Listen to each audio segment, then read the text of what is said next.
తెలుగు రాష్ట్రాలతో పాటు కర్ణాటక, మహారాష్ట్రలో కురుస్తున్న భారీ వర్షాల కారణంగా తెలంగాణలోని కృష్ణా, గోదావరి నదులు పొంగి ప్రవహిస్తున్నాయి. ముఖ్యంగా కృష్ణా నదిపై ఉన్న జూరాల, శ్రీశైలం, తుంగభద్ర, నాగార్జున సాగర్ ప్రాజెక్టులకు వరద ప్రవాహం కొనసాగుతోంది. నల్లమల అటవీ ప్రాంతంలో కురుస్తున్న భారీ వర్షాలు, శ్రీశైలం ప్రాజెక్టు నుంచి వస్తున్న వరద కారణంగా నాగార్జున సాగర్ జలాశయానికి వరద పోటెత్తుతోంది. వరద నీటితో సాగర్ నిండు కుండలా మారింది. దీంతో అప్రమత్తమైన అధికారులు జలాశయం 2 గేట్లను 5 అడుగుల మేర పైకెత్తి దిగువకు నీటిని విడుదల చేస్తున్నారు. ప్రజెంట్ నాగార్జున సాగర్ వద్ద లేటెస్ట్ అప్డేట్స్ మా ప్రతినిధి వెంకటరెడ్డి అందిస్తారు. కృష్ణపట్ట ప్రాంతంలో కురుస్తున్నటువంటి అతి భారీ వర్షాలకు ప్రాజెక్టులన్నీ కూడా నిండు కొండల్లో తొనికిసలాడుతున్నాయి. ప్రస్తుతం నాగార్జున సాగర్ ప్రాజెక్టుకు 65,000 క్యూసెక్ల నీరు ఎగువ నుంచి వచ్చి చేరుతుండడంతో 2 గేట్లను 5 అడుగుల మేర పైకెత్తి దిగువకు 15,000 క్యూసెక్ల నీటిని వదులుతున్న పరిస్థితి అయితే ఉంది.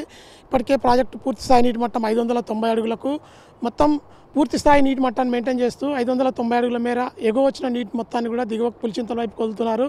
అదేవిధంగా మొత్తం పూర్తి స్థాయి నీటి సామర్థ్యం 312 టీఎంసీలకు 312 టీఎంసీల నీటిని మొదటిసారిగా ఇప్పటివరకు అయితే మెయింటైన్ చేస్తూ ప్రాజెక్టు అధికారులు ఇటు విద్యుత్ ఉత్పత్తితో పాటు జంట నగరాలకు తాగునీటి అవసరాలు, అదేవిధంగా ఎస్ఎల్బీసీ వరద కాలువతో సహా మొత్తం కలిపి 65,000 క్యూసెక్ల నీరు పైనుంచి వస్తున్నటువంటి నీటిని యథావిధిగా ఇటు విద్యుత్ ఉత్పత్తి, అదేవిధంగా కృష్ణపట్ట ప్రాంతంలోకి వెళ్తున్నటువంటి 2 గేట్ల ద్వారా 5 అడుగుల మేర పైకెత్తడంతో 15,000 క్యూసెక్ల నీరు, పవర్ జనరేషన్ ద్వారా 29,600 క్యూసెక్ల నీటిని, జంట నగరాలతో పాటు ఎస్ఎల్బీసీ కెనాల్ మొత్తం కలిపి 65,000 క్యూసెక్ల నీటిని దిగువకు యథావిధిగా ప్రాజెక్టులో పూర్తి స్థాయి నీటి మట్టం మెయింటైన్ చేస్తూ అయితే వదులుతున్న పరిస్థితి ఉంది.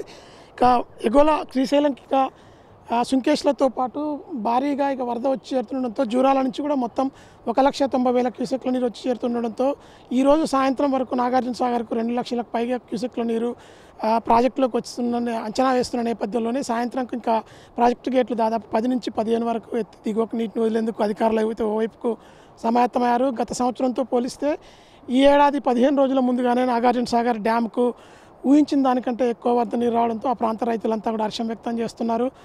ప్రస్తుతం వస్తున్నటువంటి 65,000 క్యూసెక్ల నీరు సాయంత్రం వరకు 2 లక్షల క్యూసెక్ల నీరు దాటితే కనుక 10 నుంచి 15 గేట్లు ఎత్తి మళ్ళీ మరొకసారి నాగార్జున సాగర్ పర్యాటకులకు కనువిందు చేసే అవకాశం అయితే ఉంది.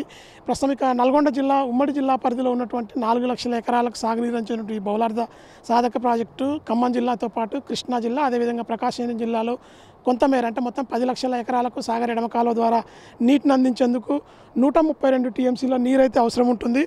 ప్రస్తుతం సాగర్లో ఉన్నటువంటి 312 టీఎంసీల నీటిలో 132 టీఎంసీలు ఎడమ కాలువకు, అదేవిధంగా మరొక 132 టీఎంసీలు కుడి కాలువకు వదిలితే కనుక మొత్తం 24 లక్షల ఎకరాలు ఆంధ్రప్రదేశ్, తెలంగాణలో వ్యవసాయానికి సుస్థిరం చేసే దిశగా అయితే ఇరిగేషన్ శాఖ కూడా దీనికి పావులుగా ప్రణాళికలు రచిస్తూ ముందుకైతే పోతుంది. ఎగువ నుంచి వచ్చే నీటిని యథావిధిగా కూడా దిగువకు పూర్తి స్థాయి నీటి మట్టాన్ని ప్రాజెక్టులో మెయింటైన్ చేస్తూ దిగువకు వదిలేందుకు అధికారులు సమాయత్తమవుతున్న నేపథ్యంలోనే వారం రోజుల క్రితమే సాగర్ గేట్లు మొత్తం మూశారు. మళ్ళీ ఈరోజు తాజాగా 2 గేట్లు తెరవడంతో కూడా ఆ ప్రాంతంలో మొత్తం రైతులంతా కూడా మళ్ళీ కృష్ణానదిలోకి ఎవరు కూడా చేపల వేటకు కానీ వ్యవసాయ పనుల మోటార్లకు సంబంధించి కానీ నదిలోకి ఎవరు దిగొద్దంటూ ఇటు గుంటూరు, నల్గొండ జిల్లాల కలెక్టర్లు ఇప్పటికీ ఆదేశాలు కూడా జారీ చేసిన నేపథ్యం ఉంది.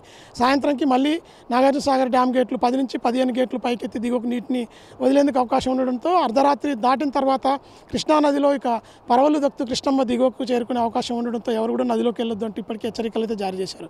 ఇది ప్రస్తుతం నాగార్జున సాగర్లో ఉన్నటువంటి తాజా అప్డేట్. విజువల్ న్యూస్ మధుతో వెంకటరెడ్డి, మెగా 9 టీవీ, నాగార్జున సాగర్.